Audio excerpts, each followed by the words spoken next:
आज का मेरा टॉपिक है constitutions and management of mutual fund.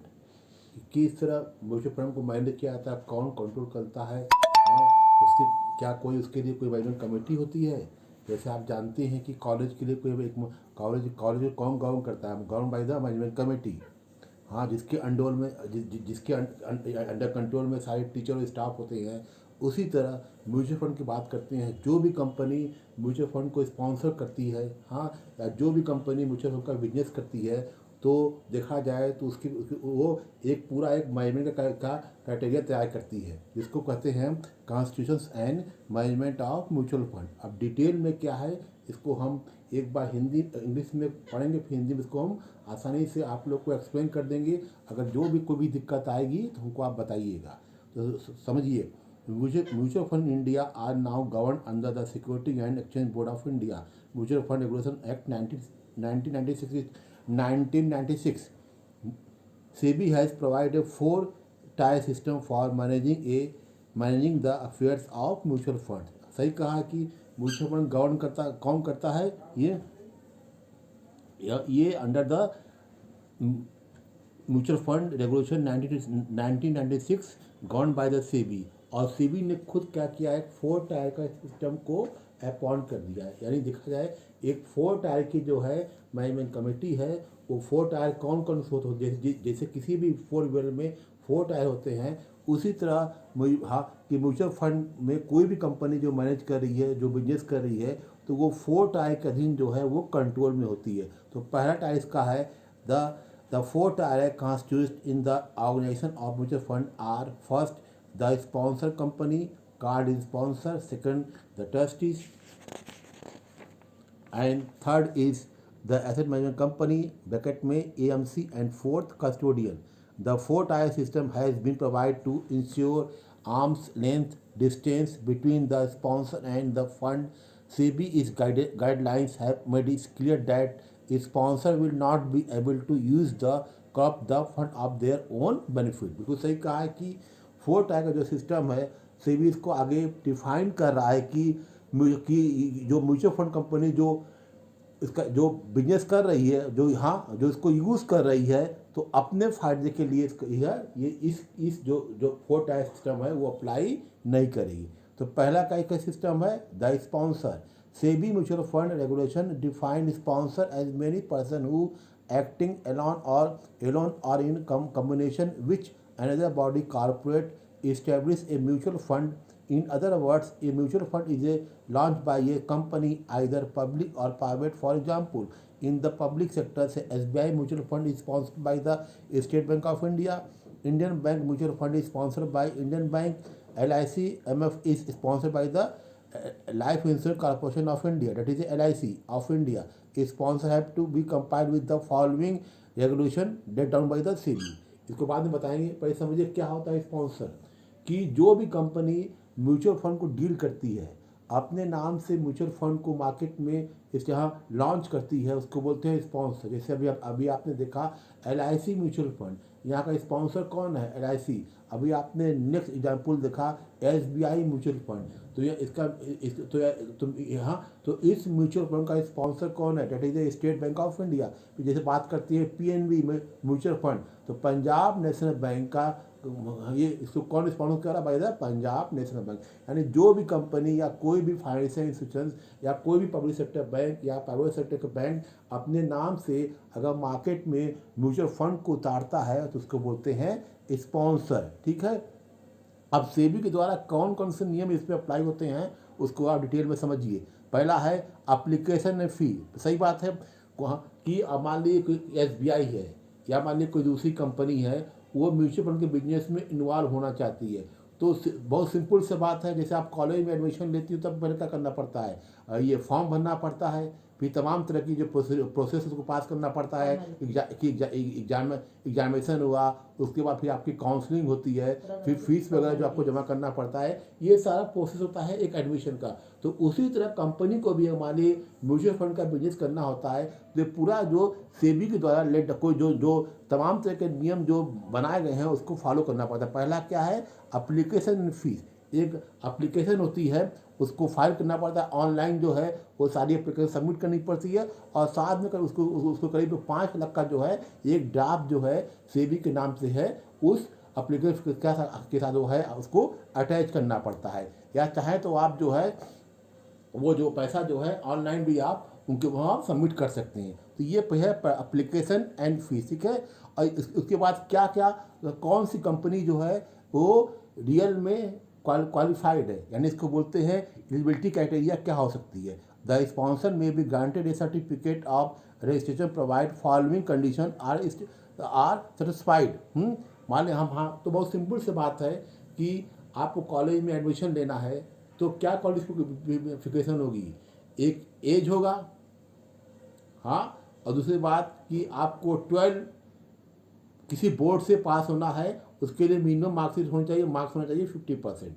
तो यहाँ भी उसी तरह है कि आप जो कंपनी अप्लाई कर रही है उसका साउंड ट्रैक रिकॉर्ड होना चाहिए, यानी दिखा जाए उसके बाद उसके ऊपर किसी तरह कोई भी चार्ज नहीं होना चाहिए, और साथ में जो है अपने वो नेटवर्क का यानी अपने प्रॉफिट का जो है 40% जो है वो म्यूचुअल फंड में इन्वेस्ट करेगी, ये ठीक है। और उसके बाद वो है ये सारी चीज़ जो है क्राइटेरिया जो है उसको फुलफिल करनी पड़ती है।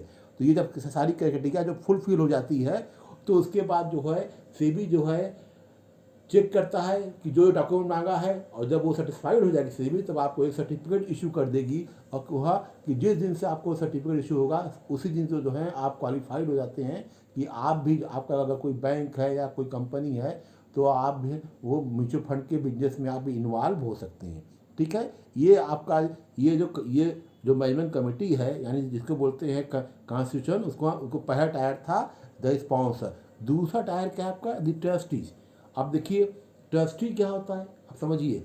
SEBI mutual fund amendment in regulation 99 define trustee as a person who hold the property of the mutual fund in a trust for the benefit of the unit holder and include a trustee company and director of the trust company. SEBI Mutual Fund Regulation 1996 from 14 to 80 contain guideline with regard to the operation of the trustee। देखिए सही बात है, जो भी उसकी property होगी उसको कौन कंट्रोल करेगा, कौन होल्ड करेगा, बाय ट्रस्टी के द्वारा, ठीक है। आप मान लीजिए आपके पास कोई किसी कंपनी का म्यूचुअल फंड है, हाँ, और म्यूचुअल फंड आप जानती हैं आपको यूनिट अलॉट होता है, तो अगर तो उस आप यूनिट होल्डर को हैं तो आपकी जितनी भी वैल्यू आई है, जितना भी उसका वैल्यू आता है, हाँ, तो उसको कौन कंट्रोल कर रहा है, कौन सेफ गार्ड करेगा। तो यहाँ पे एक ट्रस्टी बनता है जो पूरे म्यूचुअल फंड की जो प्रॉपर्टी है, हाँ, उसको वो अपने एक ट्रस्ट बना के उसको कंट्रोल किया जाता है। तो इसकी जो गाइडलाइन है वो आपकी 14 to 80 कंटेंट में आपके सेबी ने दिया है। तो पहला क्या है, trust deed to register under the registration act regulation 14। जो ट्रस्ट डीड बनती है, जैसे आप जानती हैं पार्टनरशिप डीड होती है, तो इसी तरह या आप डेवेंचर डीड होल्डर भी डीड बनती है, तो उसी तरह क्या होता है आपका एक ट्रस्ट डीड बनती है कि वो डीड के में तमाम कंडीशन होती है कि आपका रजिस्ट्रेशन कैसे होगा, क्या प्रोसीजर है, कितने डायरेक्टर वगैरह होंगे, ये सारी बातें जो है आपका वो ट्रस्ट डीड में दिया होता है। ये आपका रेगुलेशन 14 में आता है। फिर भी आपका दिया है contents of trust deed regulation 15, उस ट्रस्ट डीड के क्या क्या कंटेंट्स हैं, हाँ, ये सारी चीज़ें तो हैं आपका, ठीक है। कि मान लीजिए कोई भी डायरेक्टर है या कोई भी ट्रस्टी है, तो साफ साफ उसमें यह भी दिया होता है कि आप दूसरे म्यूचुअल फंड के ट्रस्ट के आप उसके मेंबर नहीं बन सकते हैं। ये सारी बातें जो है कंटेंट्स ऑफ ट्रस्ट डीड में दिया होता है, ये आपका आता है रेगुलेशन 15। फिर नेक्स्ट आपका आता है disqualification from being appoint at trustee regulation 16। Regulation 16 में क्या ये दिया होता है कि आप कैसे डिसक्वालीफाई हो सकते हैं, ठीक है। मान लीजिए कि कोई आप में किसी तरह का कोई क्रिमिनल एक्ट, कोई क्रिमिनल आपका कोई प्रेशर आ गया, कोई क्रिमिनल आप पे कोई केस आ गया है, हाँ, कोई रिपोर्ट आप पे लागू हो गई, या आपने कोई दिखाया जाए कि आपने कहीं से कोई कुछ गवर्नमेंट किया है या कोई केस आप पे आ गया, तो उस कंडीशन, हाँ, या जैसा आपका जो है कोई क्रिमिनल रिकॉर्ड बन रहा है, या पहले का था किसी ने अपील कर दिया कि ये कैसे ट्रस्ट में आ गए, तो जांच में अगर ये चीज़ सामने आती है तो आपको डिसक्वालीफाइड ये कर दिया जाएगा वो ट्रस्टशिप से, ठीक है। वो ये होगा, ठीक है, ठीक है। फिर सब ये साथ में ये भी कर रहे हैं कि 50% जो है वो इंडिपेंडेंट जो है वो ट्रस्ट डीड के मेंबर बनेंगे, यानी ट्रस्टी जो होंगे वो 50% जो है इंडिपेंडेंट होना चाहिए, यानी चाहिए, क्योंकि जिस कंपनी का वो ट्रस्टी बना है उस कंपनी से संबंधित वो 50% व्यक्ति नहीं होने चाहिए। मान लीजिए किसी ट्रस्टी में 5 मेंबर हैं, हाँ, तो दो जो 3, यानी इसमें देखा जाए जो एटलीस्ट 3% जो है उस कंपनी के नहीं होने चाहिए। ठीक है, अगर उससे ज़्यादा हो जाएंगे तो क्या हो जाएगा, वो ट्रस्ट क्या हो जाएगी, वो ट्रस्ट क्या हो जाएगा, डिसक्वालीफाइड हो जाएगी। फिर नेक्स्ट बात करते हैं कि approval of the board for appointment of a trustee registration 17, यानी सेबी जो है आपके ट्रस्ट को जो है वो ट्रस्ट डीड को जो है वो अप्रूव करेगी। ठीक है, कि आपके ये सारे जो रूल्स और कंडीशन वो सही था, हाँ, ये आपका रेगुलेशन 17 में आता है। फिर इसके बाद क्या अधिकार है, क्या उनके कर्तव्य हैं, ये सिंपल सा चीज़ है। ठीक है, बहुत ज़्यादा आपको इसमें एग्जामिनेशन में लिखने की ज़रूरत नहीं है। ठीक है, फिर बात, हाँ, ये आपका सारी चीज़ आ गई ट्रस्ट, ये आपका दी ट्रस्ट में। फिर थर्ड नेक्स्ट आपका जो आता है, फिर ये बता रहे हैं एसेट मैनेजमेंट कंपनी, यानी इसको बोलते हैं एएमसी। अब इसको समझिए, SEBI regulation required that mutual fund be managed by a separate body corporate. The sponsor or trust shall appoint an AMC. The application for the approval of AMC has to made in Form D. The appointment of AMC can be terminated by the majority of the trust or by 75% of the unit holder of the scheme. Any change in the appointment of AMC requires the prior approval of the board and the unit holder. The following are the regulations which regard the constitution and management of AMC. अब देखिए, अब यानी अगर हम बात करते हैं AMC क्या, that is asset management company, क्या होता है कि ये एक कंपनी बनाई जाती है, हाँ, जिसको सेबी के द्वारा इसका अप्रूवल होता है। ठीक है, और वह, ठीक है, और वही जो है एएमसी का अपॉइंट करती है। और इसके लिए क्या होता है कि आपको एक फॉर्म डी भरना पड़ता है कंपनी को, कि हमारी भी एक एसेट मैनेजमेंट कंपनी है जो पूरे हमारे म्यूचुअल फंड को कंट्रोल करेगी। उसमें आपके मेन उसमें आपका रोल होता है आपके ट्रस्ट का, जो ट्रस्टी होते हैं वही जो है उनके थ्रू जो है वो एएमसी बनाया जाता है। हाँ, ये कहा है कि appointment of AMC can be terminated by the majority of the trustee और by the 75 of the unit holder. ठीक है, मान लीजिए कोई एएमसी बन गई और एएमसी देख रहे हैं कि वो लिफ्ट से हट के काम हो रहा है, तो आपके जो देखा जाए जो मेजॉरिटी ऑफ ट्रस्टी हैं वो चाहें तो एक मीटिंग बुला के उस एएमसी को डिसॉल्व कर सकते हैं, या 75% जो यूनिट होल्डर हैं यानी उस कंपनी का जो म्यूचुअल फंड लिए हैं वो भी देख रहे हैं कि हमारे हित की अनदेखी की जा रही है, तो ऐसे में वो भी चाहें तो एएमसी को डिसक्वालीफाई कर सकते हैं। The following are the regulation which regard the constitution and management of the AMC. क्या क्या इसके नियम कानून हैं, हाँ, ये किससे मैच करती है, इसको समझिए। Eligibility criteria for appointment of asset management company SEBI regulation 21। The for grant of approval of asset management company the application has to fulfil the following. ठीक है, उसमें देखिए कि इससे कि कंपनी को एक सेबी के पास एक एप्लीकेशन जो है अप्लाई करना पड़ता है कि हमारा रजिस्ट्रेशन हो गया है, लेकिन उसके बाद ये कि ट्रस्ट कौन बनेगा, ट्रस्टी कौन होगा, आपका स्पॉन्सर कौन होगा, फिर साथ में आपका मैनेजमेंट कंपनी में वो कैसे फंक्शन करेगी, तो उसके लिए एक सेबी के पास जो है उस कंपनी को अलग से एएमसी के लिए अप्लाई करना पड़ता है। ठीक है, उसके बाद जो अप्लाई वो फॉर्म भरेंगे और फॉर्म में उस कंपनी पूरी डिटेल में मतलब उसमें कोई फीस नहीं लगता, क्योंकि आपका जो है आपकी कंपनी का ऑलरेडी जो है वो आपका रजिस्ट्रेशन हो चुका है। ये क्लियर हो गया।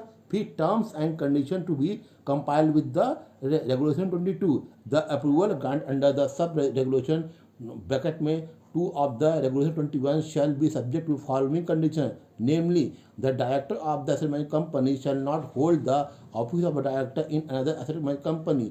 सही बात है, मान लीजिए उस कंपनी का जो एमएनसी कंपनी डायरेक्टर है वो किसी दूसरी कंपनी का जो है वो डायरेक्टर नहीं बन सकता, यानी दूसरी कंपनी का एमएनसी का वो डायरेक्टर नहीं बन सकता। ठीक है, और मान लीजिए कोई चेंज करना हो, कोई क्लॉज को चेंज करना हो, तो उसके लिए आपको बोर्ड से जो है आपको लेना ये कंपलसरी होता है। हाँ, और मान लीजिए कोई डायरेक्टर का अपॉइंटमेंट नहीं हो रहा है तो, या एक से ज़्यादा दो डायरेक्टर का प्रबंधन करना है तो उसके लिए भी जो है सेबी की परमिशन जो हो आवश्यक उसकी जरूरी होती है, ठीक है। फिर restriction on business activities of the asset management company regulation 24। देखिए कौन से बिजनेस को जो है वो रिस्ट्रिक्ट करती है, ये एमसी के ये एएमसी के लिए बहुत ज़रूरी है।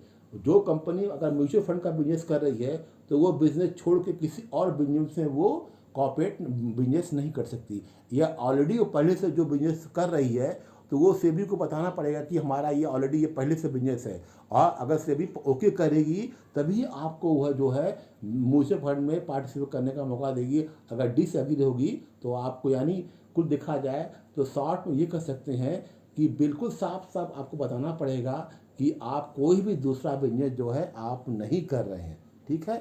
आपकी ये कंपनी जो है बिल्कुल अलग से कॉन्स्टिट्यूट हुई है, इसका बिल्कुल आपका अलग से मैनेजमेंट है। हाँ, इसको हम बाहर से समर्थन दे सकते हैं, जैसे बड़ी बड़ी कंपनियां होती हैं, आपने नाम सुना होगा, Reliance mutual fund, Tata mutual fund, LIC mutual fund. इसके लिए वो अपना साइड नाम तो रहेगा, स्पॉन्सर रहेगा एलआईसी का, लेकिन वो क्या करते हैं, वो उसको बाहर से समर्थन करते हैं। ये आपका हो गया terms and condition to be compiled with the regulation 22, ठीक है।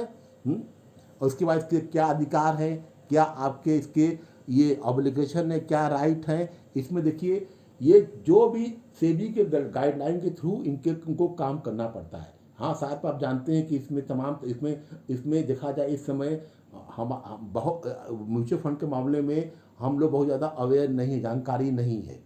जितना शेयर मार्केट में जानकारी है उतना म्यूचुअल फंड के बारे में अभी कोई जानकारी नहीं है। हालांकि देखा जाए इसका जो टर्न ओवर करीब देखा जाए करीब 60-70 हज़ार करोड़ का है आज की डेट में, लेकिन फिर भी केवल 10 में से 3 या 4 लोग ही म्यूचुअल फंड के बारे में जानते हैं, तो बहुत ज़्यादा भी अवेयर नहीं है। तो इसके लिए सेबी की गाइडलाइन भी जो है बहुत ही टफ होती है, ठीक है। वो कहा जो भी गाइडलाइन के थ्रू जो है जो एमसी है उसको काम करना पड़ता है। फिर लास्ट जो आपका 4 टायर में आता है, that is a but not least, that is a custodian. Custodian means SEBI defined mutual fund regulation 1996 as a person who has been granted a certificate of registration to carry on the business of custodian of security under the Securities and Exchange Board of India, custodian of security regulation 1960, ठीक है। एक मतलब date is एक person, ठीक है, वो उसको से भी एक सर्टिफिकेट दे रहा है कि आप एज ए कस्टोडियन के रूप में जो आप वो म्यूचुअल फंड में उस एएमसी में काम करेंगे, ठीक है। और ये इसके क्या क्या इसके फंक्शन होते हैं उसको ध्यान से समझिए। Custodian provide custodian services and ensure safe keeping of securities if he perform following function: maintain account of securities of his client, collect the benefit or right, that is the interest and dividend, maintain and record of the securities, ठीक है ये। फिर next आपका आता है help in transfer of the security in the name of the trust, that is next आपका prevent any manipulation of record and document. Custodian of a mutual fund cannot act as a sponsor or trustee or any other mutual fund. The following are the SEBI regulations with regard to the custodian, ठीक है। ऐसा ही करें कि अपने client का वो record maintain करते हैं, ठीक है। उनके फिर देखा जाए फिर कोई इनका डिविडेंड आता है या कोई इंटरेस्ट आता है उसको सेफ्टी जो उनके पास पहुंचाते हैं। फिर इसके बाद कुछ सेबी ने इनके लिए कुछ अलग से जो गाइडलाइन किया है वो गाइडलाइन दिया, गाइडलाइन क्या है, appointment of custodian SEBI regulation 26, यानी सेबी का जो गाइडलाइन है रेगुलेशन 26 उसके द्वारा ही जो है कस्टोडियन का अपॉइंटमेंट हो सकता है, ठीक है। और वो कस्टोडियन का अपॉइंटमेंट वही जगह होगा जहाँ पे एएमसी हो, ठीक है। यानी वो कंपनी जो है या वो बिजनेसमैन जो है या कोई और इंडिविजुअल जो है वो म्यूचुअल फंड के बिजनेस में वो काम कर रहा, अदरवाइज किसी दूसरे बिजनेस में कस्टोडियन का अपॉइंटमेंट जो है वो कभी भी संभव नहीं है, ठीक है। फिर नेक्स्ट आप कह रहे हैं कि agreement with the custodian regulation 27, ठीक है। एक अग्रीमेंट बन जाता है उसका सेबी के साथ कि आपका जो टर्म्स है 2 साल के लिए होगा, 4 साल के लिए होगा, 5 साल के लिए होगा, और बाद में उसको एक्सटेंड भी किया जा सकता है। देखिए ये पूरा जो है हमने आपको बता दिया है कि constitution and management of the mutual fund वो कब, यानी 4 तारीख के द्वारा जो है ये पूरे सेबी जो है पूरे कम म्यूचुअल फंड को आज के कंट्रोल में करिए, जिसका बिजनेस लगभग जो है 80,000 करोड़ के आसपास है। देश में जितने भी पब्लिक सेक्टर कंपनी या प्राइवेट सेक्टर कंपनियां हैं वो सभी भी वो बिजनेस में इस म्यूचुअल फंड के बिजनेस में इन्वॉल्व हैं। अगर आपको कोई भी दिक्कत आ रही है, कुछ भी आपको समझना है तो तुरंत हमको मैसेज करिए।